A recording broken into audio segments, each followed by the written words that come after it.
There's a lot of good memories about the gardenia.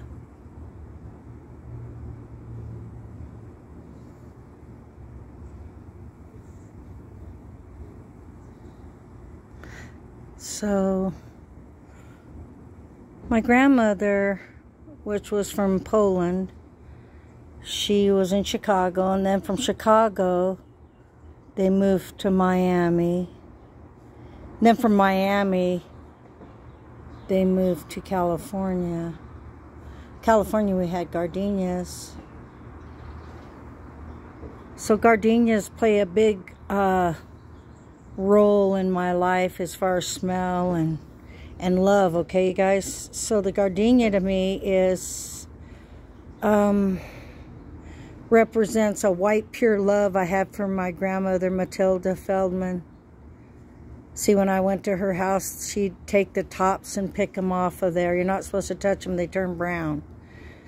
So she'd pick these off, okay, and then she'd float them in bowls.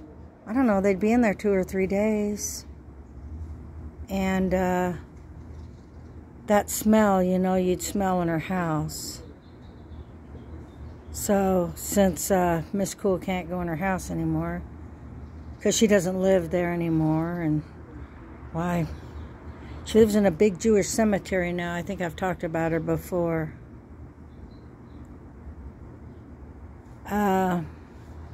I get to be with her, you know, in this moment, you know, in life. You get to be with people that are gone, that maybe they cherish things that remind you of them. But in particular, this scent and this gardenia remind me of her today. We used to sit out on her back porch, and she used to put starch and water in this, like, back in the day, well, you guys can remember, they used to put soda pop in glass bottles, and then she attached a aluminum, like, spout on it, and we'd sprinkle the clothes and roll them up with this Niagara starch powder. You know, I cherish those moments with her. Cherish the moments sitting at the table. She'd give me a little teeny champagne glass of Manischewitz wine. Or eat matzo ball soup with her. Everything in her house I adored.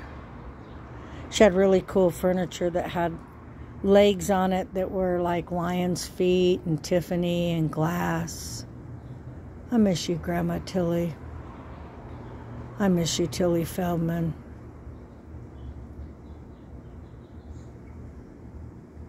She always wore real nice dresses and big earrings, big lipstick. I don't know, you know. There's women in this world that you look up to. I looked up to them. They always had big pearls on. We'd pick them up at the LAX in California, and they'd get off the plane with these big yellow boxes with palm trees on them. Inside of them were like 3 big layers with tissue paper, wax paper in between. They were about the size of a hamburger, but they were coconut patties. Said Miami, Florida.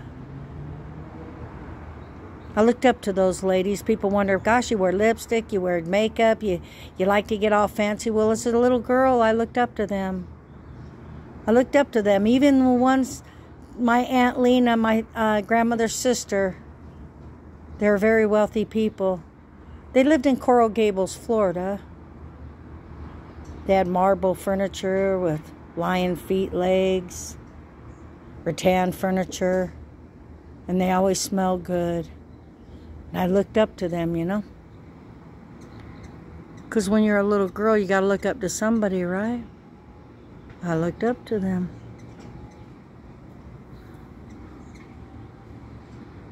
Without even knowing it, you mimic people from your childhood, don't you? Sometimes adults mimic the childhood people they looked up to. Some good, some bad, how they handled things. What their reactions were to it. Some children even want to be opposite of what they knew and grew up. It's Miss Cool saying, I miss my grandmother today. I miss my Jewish grandmother today.